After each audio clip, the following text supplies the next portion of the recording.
Hello, Career Pulse Podcast listeners. My name is Hayward Crawford. Welcome back to the Career Pulse Podcast, your vital sign for business from everyday go-getters like you. And I'm actually excited today to be interviewing an old good friend of mine, Rosalie Kakos. Me and her both attended Wayne State. She's an author, poet, has her own YouTube channel, Raw with Rosalie. She's currently a programming coordinator at Fox Sports Detroit, who's very passionate about filmmaking, personal development, and also health and wellness. So we're just going to dive in on a couple of things here. It's a really good interview. We get a little deep on some things as far as having an entrepreneurial mindset. Your 9 to 5 is what you do to survive. Your 5 to 9 is what you do to thrive. And we also talk about how you can't just work for others. You have to treat yourself like a company, no matter where you're at. I really like also how she mentions about be the magic behind the magic. We're going to talk a little bit more about her meaning behind that. And also we talk about different strategies and methods on really keeping yourself accountable by keeping track. I think a lot of times we kind of go through life and, the next New Year's resolution, 1, 2, 3 years later, we're not really gauging where we're at or where we were last year. So Rosalie talks about some good tips you can do towards that if you're looking to really take yourself to the next level, whether professionally, personally. We also talk about how to remember that there's no one else like you. Okay, there's no one else like you. And Rosalie talks a little bit more about that, finding your clarity. Don't let society's expectations hold you back from what you want to do or influence you to settle for a life you don't want. Rosalie talked about struggles she had with others that may have influenced her to do what she didn't want to do and how she overcame that. And also, your choice is not wrong. It's just different. That's a really good point she made. And finally, we also touch on the management of self and discipline, and really just doing the things that aren't easy. Because in life, everyone's online and everything looks great and awesome on social media. But a lot of times it's really about what you're doing when nobody's watching, what you're doing behind the scenes. And a lot of times it is just doing what seems fun. You really got to go off and do what isn't easy. So we talk a little bit more about that. So I hope you guys look forward to this action-packed show we have with the one and only Rosalie Kakos.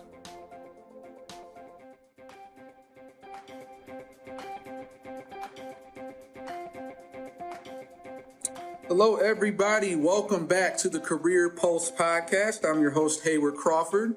Career Pulse Podcast is the vital sign for business and career from everyday go-getters like you. And I'm here today with Miss Rosalie Kakos.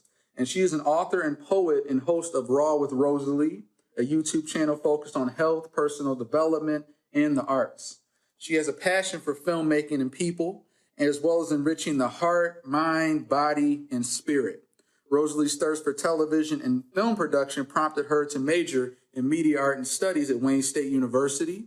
As a student there, she was involved in the creation of various projects, along with the writing, directing, a short film, and a music video. At this time, she also landed an internship at CBS Television.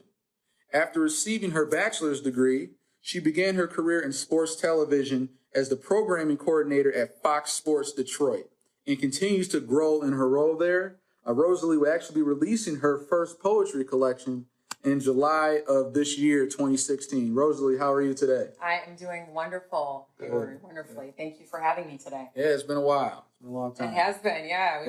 We go back, don't we? We go back, yes, to our undergrad days at Wayne State. I remember the Wayne radio class we had back at the Student Center. That's right. I think that was like fall 2010, 2011, something like that.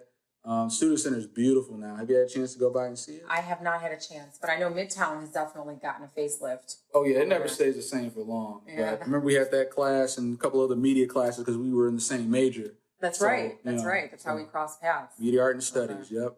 So what do you typically tell people, Rosalie, when they ask you what you do? Well, when someone asks me what I do, I like to tell them that I work at Fox Sports Detroit as a programming coordinator. Okay. And what that means is I basically, if I'm not doing my job with the others at the office over there, when you turn on Fox Sports Detroit, you will see black.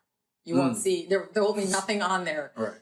So that my job is to make sure that all of the programming that we have gets on air, all of the third-party suppliers that we work with are scheduled, and that everything runs smoothly. And if there's a press conference, We plan for that, and we're ready, and we have contingency planning in place. So I like to tell them that I work at Fox Sports Detroit, but outside of that, I also am a very artistic and creative individual, and I like to work right, and I like to work on artistic ventures and projects and do writing.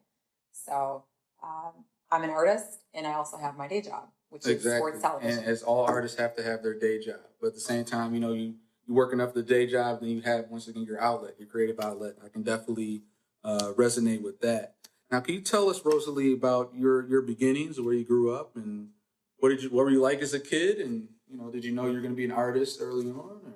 Yes, actually, I grew up in Oak Park, Michigan, until I was 8 years old, and my family and I moved to West Bloomfield when I was 8, and I am the oldest of 8 children. 8 children. Yes, so I got 5 brothers, 2 sisters, and they're all taller than me now. So it's pretty ironic. It is. I've got to look up. Right. Got to look up at them when they're talking to me. But as a child, I found a lot of comfort and joy in the arts. I was very artistic as a kid. And it wasn't something that I said I wanted to be.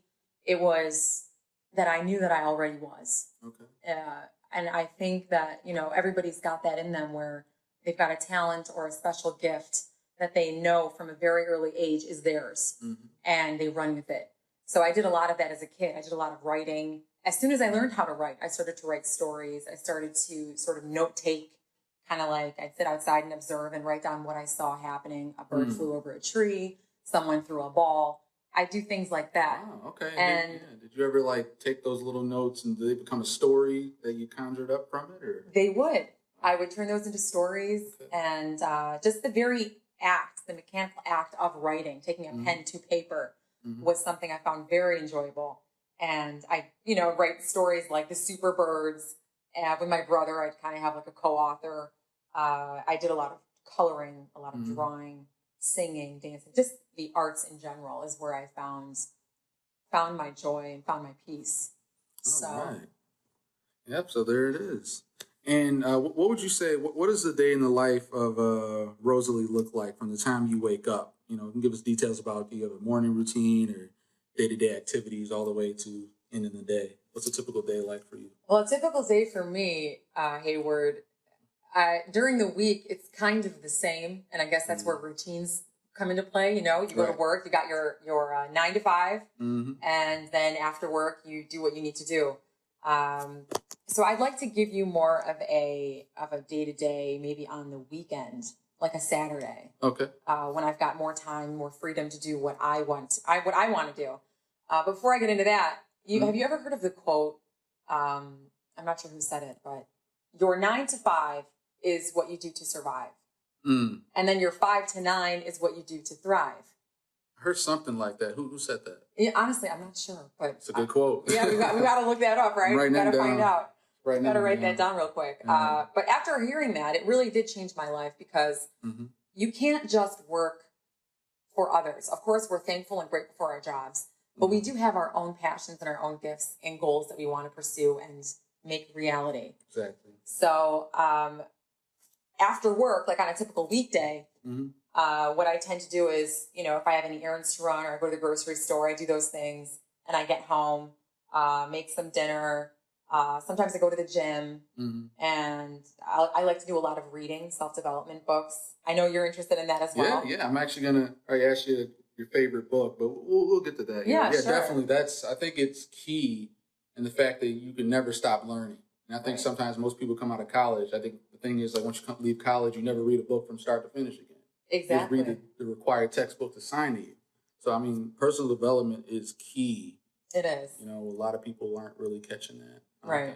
And it's something that needs to be instilled more, I think. Taught in schools. Even, Yeah. Oh, yeah. So, like on a Saturday, for example, I'll get up really early. I never used to be an early riser, but I found that I cannot pull all-nighters like I used to in college. Oh, yeah. Those days are over. Staying up, editing all night, and then you can go to school the next day like it's nothing. I can't do that anymore. It's not natural. No, I turn into a zombie. My entire day's shot. So I get up really early. I would say about, 6 o'clock to 7, most likely 7. Mm-hmm. I like to work out. I like to, I don't really eat a big breakfast. I'm more of a light eater in the morning.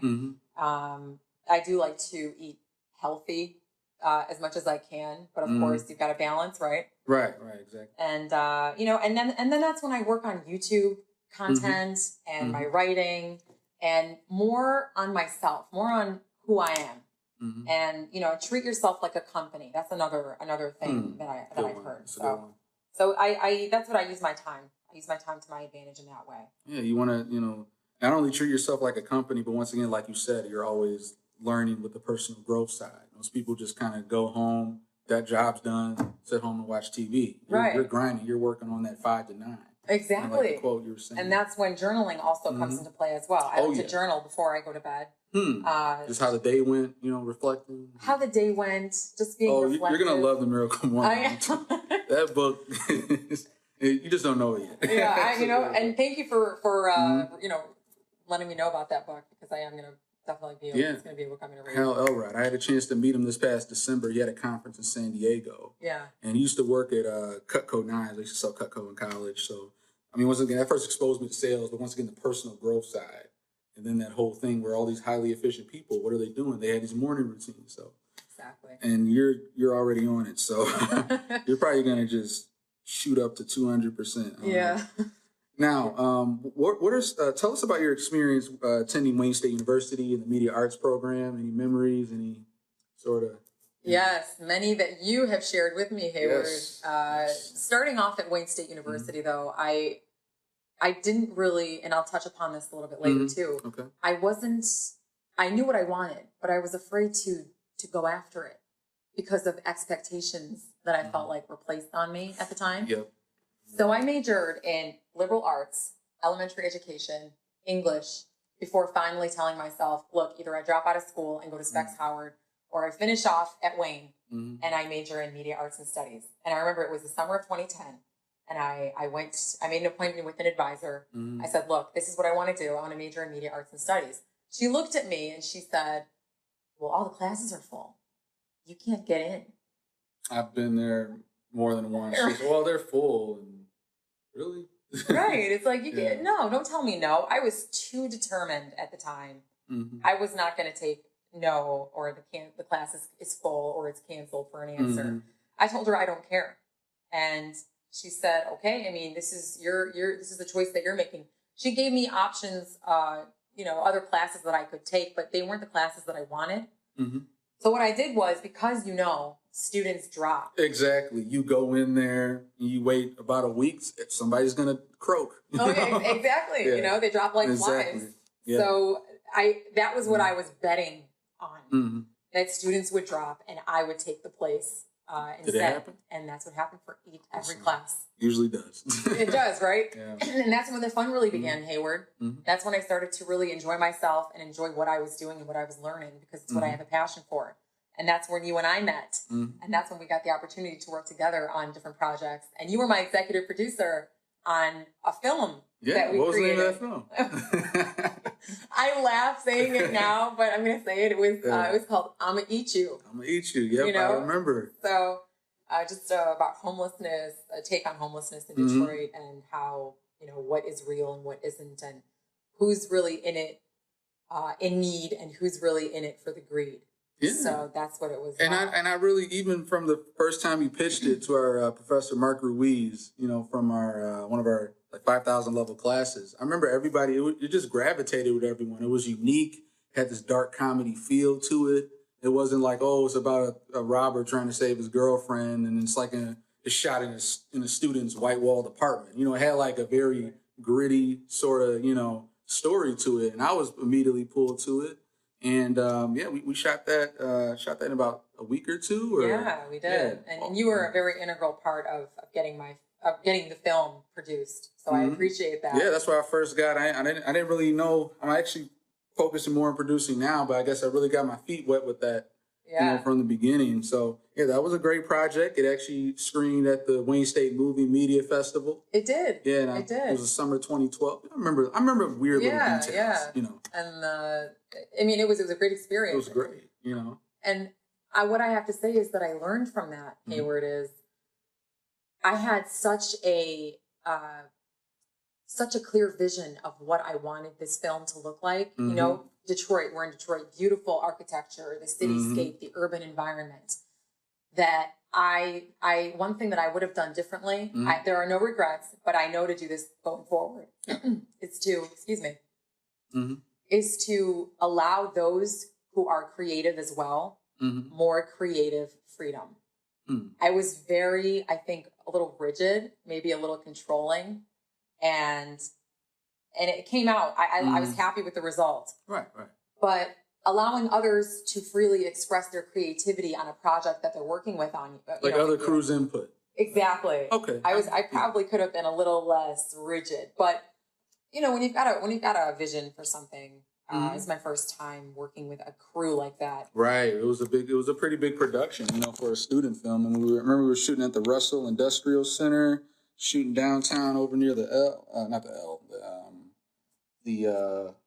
People Mover. That's right. Yes. Yeah. Yes. We had a bunch of elements that we had to fight. The weather, the clouds going in and out, you know, changing the look of the film. Exactly, which is part of set life. You know, once again, you deal with all this adversity left and right. Yeah. And then the Occupy Detroit movement, which we won't get into, but that was another. Oh, yeah, it was shooting, at the same time. At the same time, all of that was happening. Everything was just all in the way. It was. Now, Rosalie, what are some things that fire you up about your current position as a production coordinator at Fox Sports Detroit? I know you elaborated a little earlier, but, you know, anything about working there? Like, what are some unexpected things you come across and problems you have to solve? Well, in the programming department, as a programming coordinator, I really enjoy, as much as I enjoy being in front of the camera, and that is something that I still strive to work towards and do, hence my YouTube channel. Right. What fires me up is that I am a part of a group of people who are the magic behind the magic.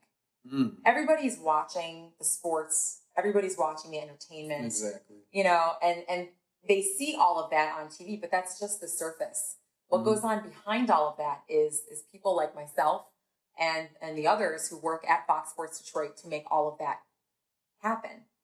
And it's very fulfilling to me to see that, you know, day in and day out, that all of our energies and all of our work is shown through, you know, the ratings. Obviously, it's not just us. There's many factors that have to do with ratings, but we are a contributing factor to that. How well we execute a show, or how well we work together to make something a reality, and, you know, becoming innovative and working hard to make sure that we give people what they're asking for, and it's quality content. So that's what really fires me up about working there. I like what you mentioned, the magic behind the magic. Yes. You know, that's a good point. Thank you, yeah. So next, your YouTube channel, Raw with Rosalie, which focuses on health, personal development, and the arts, has been gaining some attention, and I believe it's been growing a following the last couple of years. You know, I've been following your work, obviously, seeing you grow your content. Where do you see this channel going, and where would you like to take it? This channel I started back in 2008, and oh wow, you know, so it's been 7 years, a little over. I started this channel because I was very passionate about how food can affect life, your life as a person. You know, that's why food and mood rhyme. There's no coincidence. Food and mood. I never thought about that. Right? You know. So when you eat a very healthy diet and, you know, it's nutritious and filling, you feel better. You just do. It's part of nature. When you, for a consistent period of time, don't eat very well, how do you feel? Like not good at all. Not good, right? It's like when you eat a McDouble and then like a minute later you're like, oh, why did I eat that? I just, you regret it. Yeah. Shame, you know. Shame and guilt and all that. So that's what prompted me to start this. And I also really enjoy just sharing things that I was passionate about and things that I currently still am passionate about with people. And it seemed to have resonated. Yeah. And so I talk about health and wellness, as well as, you know, everyday topics like how to find what you're passionate about, or the pain of approval, or how the paralysis of analysis can get in the way of living your life. Yeah, that's a good one. So that was actually a recent video that I posted. Where I see this channel going is I would definitely like to reach more people and build my audience. And that's something that does take work. And exactly. Consistency, consistent content. I mean, you put a video out every week, every 2 weeks? Does it vary depending on your schedule? Do you have a set schedule you're putting out content? That's a good question, Hayward, because that's something that I'm working on, getting it to become more consistent. And I feel like once that puzzle is in play, that piece is in play, that is when my audience will grow more consistently. Okay. And I see it becoming more hands-on and more something that people can participate more in. So recently I shot at the Birmingham Farmers Market. Okay. And I want to get out there and talk to people sort of like kind of like what you're doing, who are passionate about health and why they started this business or why they opened this juice bar. So that's something that I did. It's a little more out there in the community. And I want to share that love for life in the various ways that you can with others and hope that it grows from there. Yeah. And I believe that with that, I think a big part of that is, once again, I like how you say you're highlighting others. You are figuring out what they do and learn from them. And another thing I want to ask too, like as far as like when you shoot the videos, is there a specific, do you use a MacBook webcam? What sort of equipment do you use? Do you use like the basic camera? I use my iPhone 6S Plus. With a selfie stick? Well, you know what? Sometimes I've got it sitting on one of those small tripod. Okay. Those little iPhone I need tripods. to get one of those. Yeah. Those are really helpful. But then I also feel like when there's a little bit of movement, if I'm holding it in front of myself, right, I feel like it makes it a little more inviting. More intimate, like, okay. Yes, there's more movement to the film. It's not a static, standstill. Right. Although that is good. Right. And then sometimes I use my iMac. Okay. I'll use my iMac to film myself. Okay, the webcam on the desktop. Exactly. Okay, yeah, great. But I would like to get into the Canons. Yeah. Using the Canons, right? Right, Hayward. Oh, yeah, I remember those. Yeah.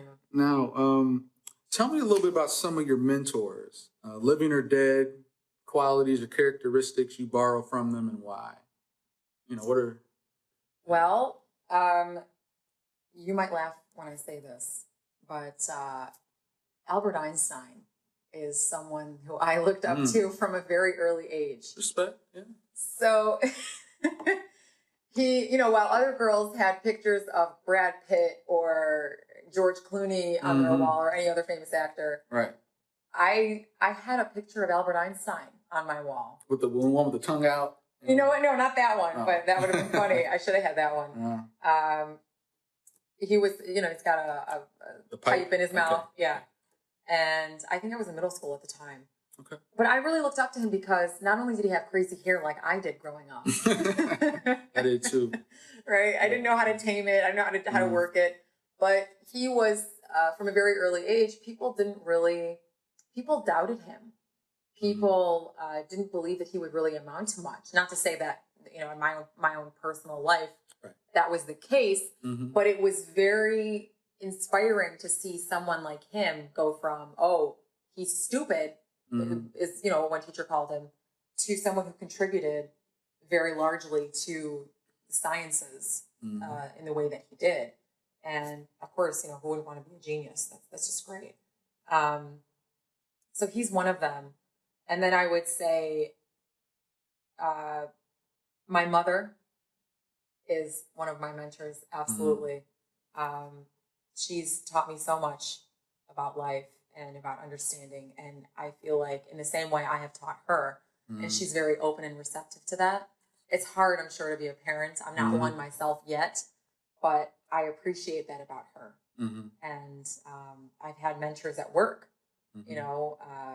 My producer at CBS, when I was an intern there, she, her name is Chris Kelly. She was wonderful, very understanding, pushed us, to be our best and to strive for greater things for ourselves and to be more aggressive. It's not an easy industry to be in. Not any industry is easy to be in. So to look out for yourself is very important. And then, of course, Karen Kanagowski at Fox Sports Detroit. Okay. She's a very great mentor to me and kind of helped me to get acclimated with the corporate world because it was my first real corporate job. Right. So my mother Lillian, and then Karen and Chris and Albert Einstein. All righty. sounds like the dream team. It is. What do you do, Rosalie, to grow on a daily basis? I grow on a daily basis by way of keeping track. By tracking. Mm-hmm. I find that whether it's tracking the types of food you're eating to make sure you're on that path to a healthier diet, mm-hmm. tracking how many times a week you exercise, tracking how long you sat at the computer and wrote to complete a novel. Mm-hmm. Tracking has been one of the greatest tools that I have used in order to continually push myself and keep myself accountable in order to grow in the areas that I would like to grow in. So I keep track, whether it's through an app, whether it's pen and paper, Excel spreadsheets. Mm-hmm. Keeping track is a great tool because you can use it to motivate yourself to continue to keep going. Mm-hmm. And then that fosters consistency, mm-hmm. and you see progress. And when you see progress, like Tony Robbins says, that's when you become happy. Yeah, tracking. That's interesting. I never heard anyone put it quite like that, because a lot of people just kind of go through life just sort of going through the emotions, not really tracking where they're at or their progress, or why they're still at one area last year, this year that they were at last year. So I think what you mentioned, tracking, just tracking that progress versus just, winging it and hoping something happens. Right. Yeah. You can't go through life with just letting it happen to you. You got to make it happen. Yeah. You got to make life happen to you, Now, Rosalie, do you ever find yourself, and I've been through this, and I find myself in this maybe from time to time, and I'm sure a lot of people out there listening, they may feel the same way too. But do you ever find yourself struggling, comparing yourself to other people's success, or who are at a level that you haven't reached yet? A lot of people, as an entrepreneur, I follow John Lee Dumas, calls this the compare and despair method, where there's always someone doing a little better than you, or they're where you're at. Do you ever find yourself catching yourself, like comparing yourself to somebody and wondering, Yes. Just mm-hmm. like you, and I'm sure everybody else, mm-hmm. It's very hard not to. And it's part of being human, mm-hmm. to want to be better and bigger for yourself. And when you see, when you see the end result in someone where you want to be, you're still in progress. And sometimes you see the end result in somebody. You have somebody like, they're right where they're at, but you don't know half the struggles they went to get there. Exactly. Mm-hmm. Exactly. You just see the surface, you see the result. Mm-hmm.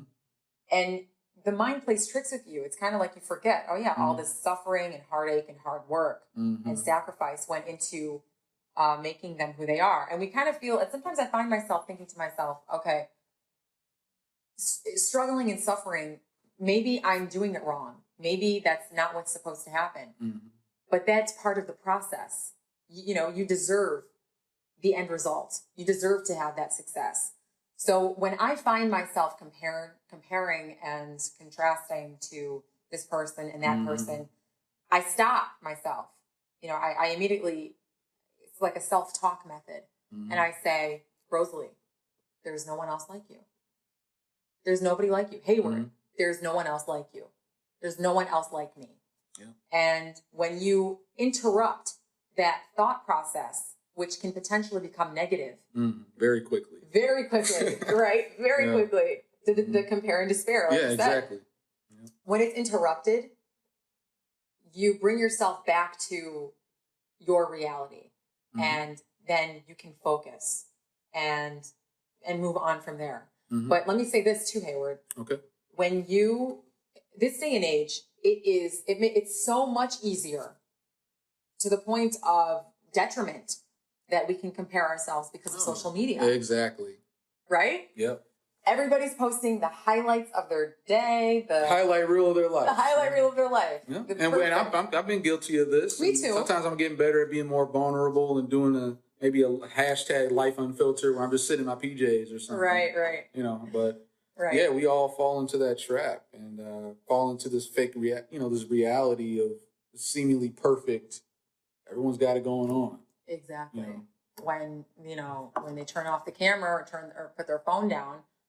Real life, not to say that it's not great, but it takes work. Yeah. And I think that's what we need to remind ourselves of every day, is that we're not, we don't have to compare.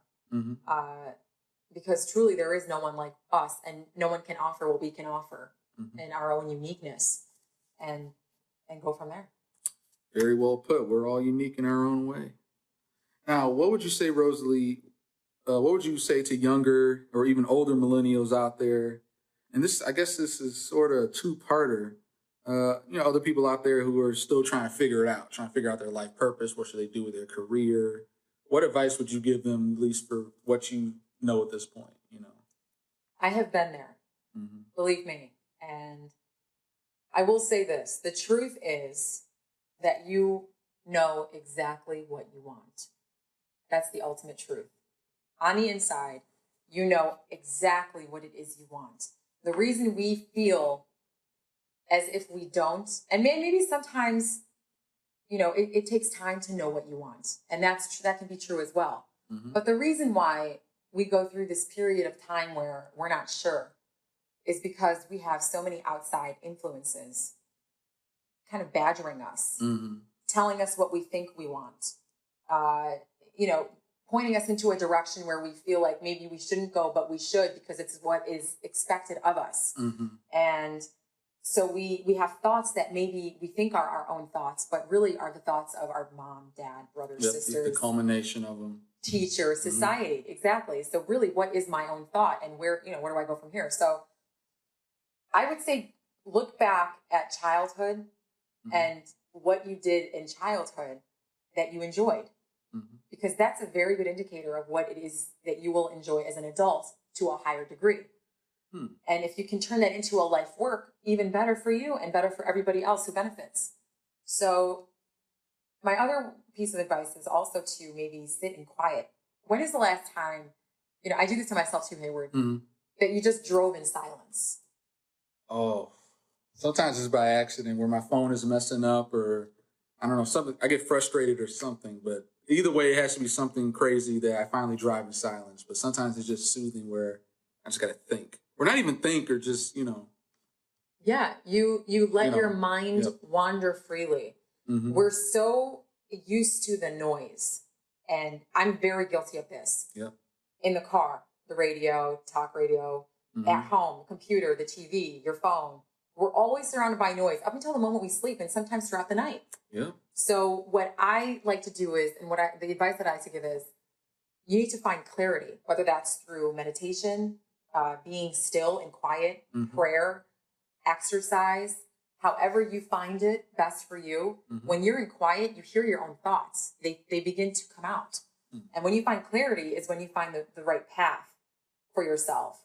And talking to someone that you trust is also very important. Someone who can sort of be your soundboard. That can help you to find out what it is you truly want from life. Yeah, that's a really good point, as far as like being silent and really just listening to yourself. Because I think a lot of people, once again, they go through that they don't ever turn it off. They don't. Yeah, I'm guilty of it too. And I'm getting better at this, to where I read studies on you don't want to read. You want to turn your technology off 30 minutes before bed, or there's like these blue rays that can kind of really affect your brain, and it's just going to keep going all night long. So I'm trying to get better at either cutting my technology off a half hour before bed, and reading the Bible or reading the book or whatever. Yes. And using that to shut it down. Because other than that, you're just always thinking about, at least for me, I'm always thinking about work and career and all that stuff. But yeah, having little moments of silence during the day, and I'm trying to get better at doing that before I go to bed too. Yeah, it's great. It's a really good point. Now, Rosalie, what are some of what would you feel maybe some of your biggest setbacks or perhaps failures, and how were you able to overcome them? What were some trials, tribulations you may have went through, whether career, personal? Well, success and failure are defined differently by everybody. And for me, I've got that I can remember right now. Otherwise, I've blacked out the others. The two. The first one is when I graduated from college, I went almost an entire year bouncing around from odd jobs right after I graduated. And at that time, I felt like the biggest failure. I did. Because my expectation for myself was, and maybe the expectations others have, and that everyone has when you graduate from college and you've got a degree, is you are supposed to land a great job, make great money, and, you know, there you go. The rest is history. Set off into the sunset. Yeah, you know, and live on cloud nine or whatever you want to call it. But I didn't do that. I worked for a few months at the mall, at a makeup counter at Dior. I worked at a greenhouse. I did some babysitting. Throughout that time, you know, I didn't have insurance. You don't have those, you just feel like you are a loser. to put it bluntly, you know, that's how I felt. To be vulnerable, Yes. So how I overcame that, I didn't just sit around, obviously. While I was working these jobs, because you have to make money, I applied to as many jobs as I could before I graduated and during that time, you know. So I applied to CBS, where I interned 3 times, did not get the job all 3 times. Oh. Right, so that was kind of a slap. You interned there for a summer? I interned there for 4 months in the fall, starting in the fall. Okay. And it was beautiful, great experience. You know, no hard feelings. They want what they're looking for, and I understand it. I wasn't that person at the time, and sometimes God has better for you. Exactly. So I applied there. I applied to all the local TV stations. Didn't get anything, and then until it was middle of December of 2012, when I applied to Fox Sports Detroit, and I got the job there. And that is when I felt like I overcame, you know, that year of kind of feeling lost and not where I should be. And I could relate to that, because that was me for a very long time. I mean, when we both graduated 2012, you know, media arts, and I couldn't find a job. I moved back home, and I kind of had this feeling of being frustrated. But once again, I'm better than what I was. I'm better than how I was then, because I had this misplaced sense of entitlement. Like, well, I have this degree. I'm on this pedestal. I deserve this job. You know. So I was going from job to job. You know, I ended up working. I ended up, you know, going in the insurance business, working for an insurance company. You know, straight commission, and you know, I ended up later on going back to Michigan Works to get job workshops, career resume writing. So I went through this whole period of living back home, working insurance, job searching at the public library, just being bitter. And it really wasn't. No, to be honest, just being bitter, because it's feeling like, why am I not, you know, getting the job that I'm supposed to get, you know? And it wasn't until, you know, early 2013 I started listening to personal growth and podcasts, because I was so fed up with where I was at, and I started learning. But then I figured out, once again, everything happens for a reason. It's part of the process, and we can't get hung up on every time something in life doesn't go our way, you throw in the towel. So you made a really great point, how you persisted, and once again you found that job at Fox Sports. Yes. You know, so through persistence. You know? Exactly. And then my second setback, I'm going to call it a setback, because that's how it felt to me. Okay.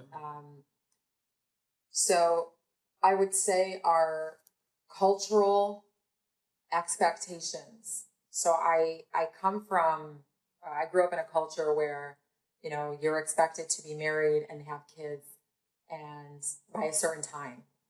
So obviously right now I don't have those things, but doesn't mean I don't want them. Right. I chose a path that was different, and different doesn't always mean wrong. And, you know, it's just different. That's all it is. So of course I want the family, I want the husband and the kids, but, you know, it's not that they're against going to school or anything like that. It's that, you know, I was told I should become a teacher, because that would give me better opportunity to come home and be with my children and everything. And that wasn't in my heart. You know, I want to teach, but not in a classroom. I'd like to turn, you know, where I am into a classroom.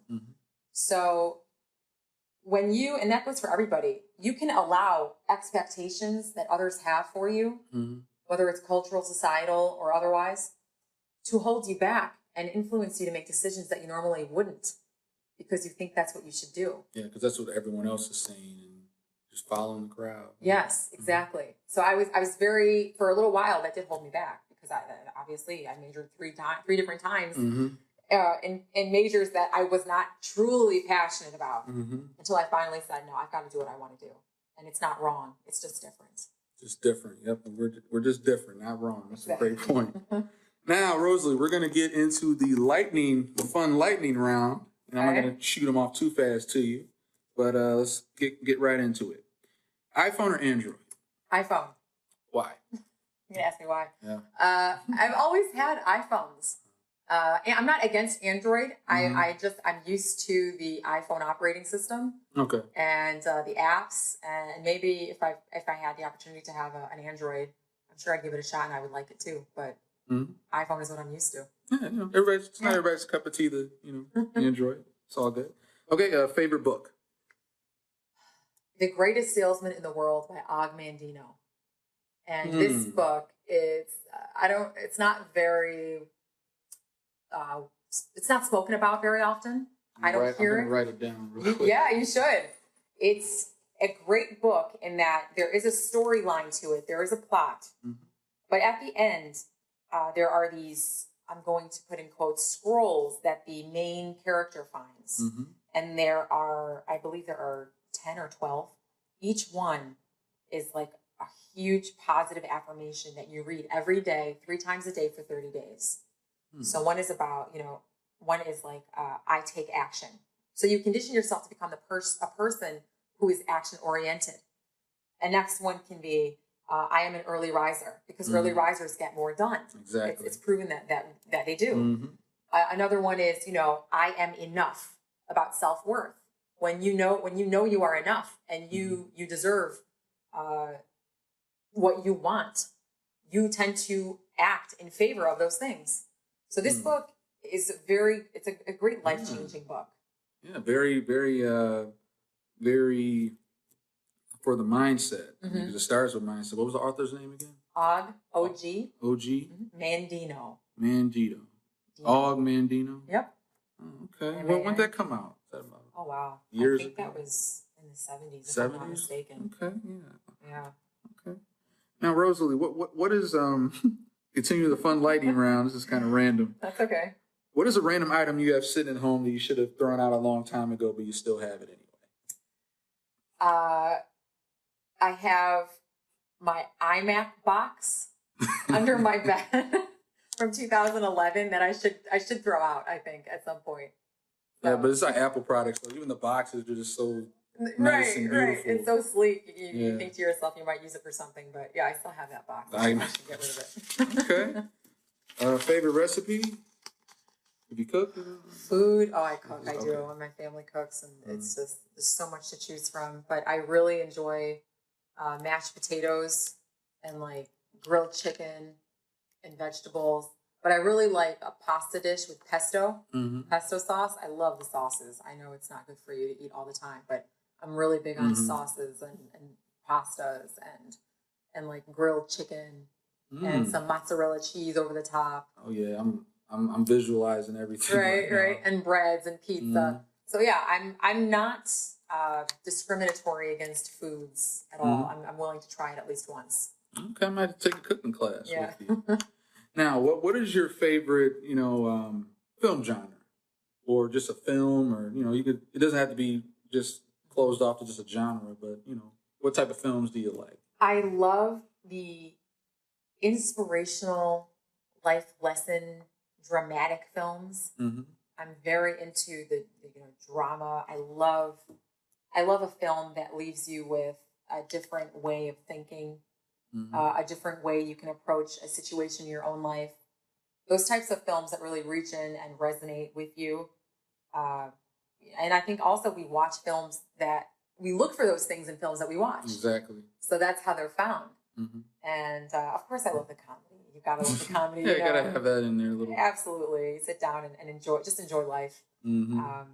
So yeah, I really enjoy those types of films. Okay. Yeah. While we're on the subject, do you have a favorite TV show or much TV? Or? Favorite TV show? I enjoy Breaking Bad. Great show. Breaking Bad. Classic.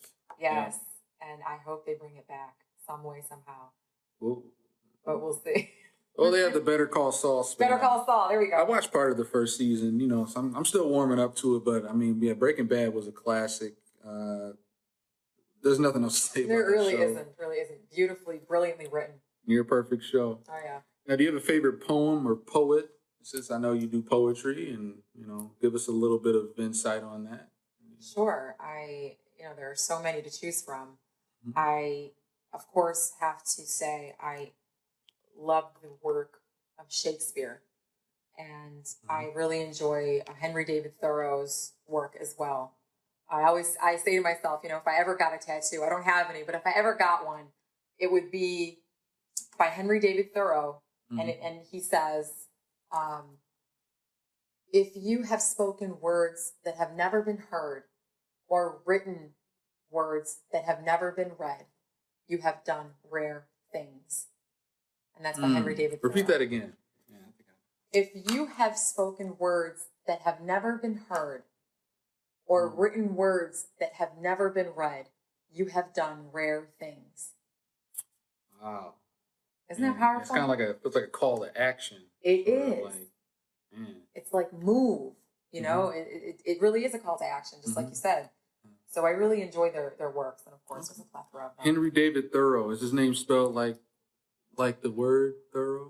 Or? T-H, oh God, O-U-R, I spelled it wrong. T-H-O-U-O-U-G-A. Wow, I can't spell it. We'll Google him after the show. We can Google him after the show, that's fine. Yeah, he'll pull it. I hope he forgives us for that. All right, dogs, cats, or neither? Birds. Birds. Okay, see that one coming. I'm a bird girl. I've always had parrots and parakeets and conures growing up. So I love birds. My aunt had a blind parrot or a parakeet. It was blind. It would stay in the cage, but you know, it would just be chirping and who goes there and all that, looking around. That had to be fun. It just took me back. Yeah. And what is one thing you're always looking to improve upon or feel you could do better at? Management of myself. And that is, I believe, the number one important thing, because it's easy to just say to yourself, you know what, instead of working on this or doing that, I'd like to sit down and watch a marathon of Judge Judy. Oh, or, you know, marathon of anything. Right, marathon of anything. Or why not clean out my garage today? Like the most random thing you can do, instead of sit down and actually get this assignment completed. It's management of self and discipline. I'm always working on disciplining myself to be more productive and to understand how I work best in order to take advantage of how I am. And get things done. So I'm always working on managing myself, and that goes back to tracking. That's when I track myself and find track the progress, track where you're at. Yes, it definitely helps and motivates and encourages me. So that's I believe it's very important. And how important, as far as managing yourself, how important do you feel is the management of time, managing your time efficiently? I feel like those are very equal. Those are equal, absolutely. They go right at the top of the list, because that's all you have. You have your time and you have yourself. You never get time back. You always make more money. You can never make more time. Exactly. So, and I'm going to get off on a tangent here real quick. Oh, yeah. You know how people say, you know, money can't buy you time? I feel like it can. So you got to hear me out, right? It can. It buys you assistance. Exactly, yeah. And a VA. Right. So if you have the money to, you know, buy back your freedom, in a way you buy yourself time. Exactly. So, but management of time, I believe, is very closely related to management of self. So when you manage your time and you set in place discipline, and you've got a list of things to do, like before I go to sleep, this is what I'd like to do, aside from writing and journaling, is writing out a list of things that I want to accomplish the next day, so that I don't wake up and say to myself, oh, what am I going to do today? So I've learned to exactly. Right? So you're not just reacting to the day. You have everything written out. I mean, me personally, I keep the big old at a glance planner. Beautiful. You know, everything's written out in time increments. I really I embraced Google Calendar recently. So I do keep everything scheduled as far as what my day looks like. But I have it in front of me still, so I can still look at it visually. But then I can scroll on my phone and adjust, Exactly. So do you prefer writing it down on paper or just having it in your phone? No, I keep appointments and reminders in my phone. Okay. But as far as keeping track of things that I need to accomplish, I do like the good old-fashioned pen and paper, just like you said. I feel like I can touch it, I can feel it, I can cross it out. It's just something different about holding it in your hands. And sometimes with me, it's just I have to see it. And even when I have things written down for a day, even though it's from 8 a.m. to 9 p.m., I'll just have a checklist and I have a box. So sometimes I have to have that visual reminder, but also have the check box next to it that it actually gets done. Instead of just seeing it, I get that done. I checked it off. You checked it off. You highlighted it. That's just me. It out. Yes, exactly. Yep. Managing time is it's crucial. It's crucial. So what's next for you? Looking 3 years out, 5 years out. What's some long-term goals you have in mind as far as where do you want to go? Well, looking into the future, I see myself married with children. Okay. And also, congratulations thank you ahead of time in advance. You'll come to the wedding, right? I'll come to yours. Awesome. And I also see myself living every day on purpose. And living every day on purpose. Yes, and by then I do see myself on maybe a New York Times best-selling authors list. Okay. Doing book tours, doing poetry readings. And maybe have my own spin-off show that grew out of my YouTube channel. There you go. So there you go. That's how I see my life. Yeah, just building upon that brand and just spanning it out. Yes. Oh yeah. Beautiful. Have the Raw with Rosalie book tour and all that stuff. Yeah. Just link it all together. Absolutely. Podcast. Now, Rosalie, tell me a little bit about what legacy means to you. How you want your legacy to be remembered, and how you inspire maybe other people who look up to you to create a legacy of their own. That is a very good question, Hayward. Yeah, I mean, I know I threw a lot at you, but I think a lot of people don't think about that. A lot of people got to go through life, well, I got a good job paying the bills. They don't think if they were to die tomorrow, what would be your legacy left behind? God forbid. What do you, God forbid, I don't want to wish on anybody, but no. Like you said, live with purpose. Right. What do you want your legacy to be? You're right. And we've got a limited time on this planet. Hopefully we're 110 years old, and when we when we say goodbye. So for me, I pride myself in being an artist, and everybody is an artist in their own way. Language is an art. Business is an art. There is an art to everything that is done and that we do. And the legacy that I'd like to leave that I hope to leave is that I was a defender through the arts. And that is so important to me because when you are writing, you are in defense. You're writing in defense of something. When you are painting in defense of. People don't really see art that way. I see art that way. Yeah, I've never looked at it like that. Right? You are creating in defense of. Who are you defending? You're defending a thought. You're defending a story. You're defending a person. You're defending yourself. Your values, your principles. Exactly. You're putting them out there, expressing them in a way for others to interpret. So I hope that people see that in me, that I've changed their life or their thought process, and I've defended them. Man, you just took it to 2-3 other levels I didn't even know we could get to. Wow. That's a great way to put it. Defender of the arts. Yes. Will be your purpose. Now, before we wrap up the show, Rosalie, can you let our listeners know where they can go to find out more about you, give info of either if there's events, if you're doing any joint Fox Sports Detroit events, or just maybe updates on different things, give us your website, your YouTube channel, any information people can get a hold of you at. Sure. You guys can find me on YouTube, of course. That's www.youtube.com/Raw with Rosalie. Okay. Or you can just Google it, make it easy that way. You can also find me on Twitter at Rosalie Kakos. Okay, you're on Instagram too? And I'm also on Instagram at Rosalie JK. And that's where I post a lot of my poetry. And that's how you can get a hold of me as well on all three mediums. Yeah, and I definitely once again encourage you guys to follow her on YouTube. A lot of good inspirational stuff. Whether it's like something you're gonna wake up to on Monday, or put yourself in check before the weekend. Don't do anything crazy. Listen to Rosalie. Really good stuff. I've had a chance to follow her the last couple of years since we left Wayne State. We just keep in touch with each other online. But it was just really great seeing her content evolve and seeing where it's going. Because I'm learning some things from her too. Thank you, Hayward. Thank you. Yep, so I hope you guys enjoyed that. Rosalie Kakos, awesome, great person. Got a chance to catch up with her. And also, the things we touched on, I like how she said your 9 to 5 is what you do to survive. Your 5 to 9 is what you do to thrive. We dived in a lot on that.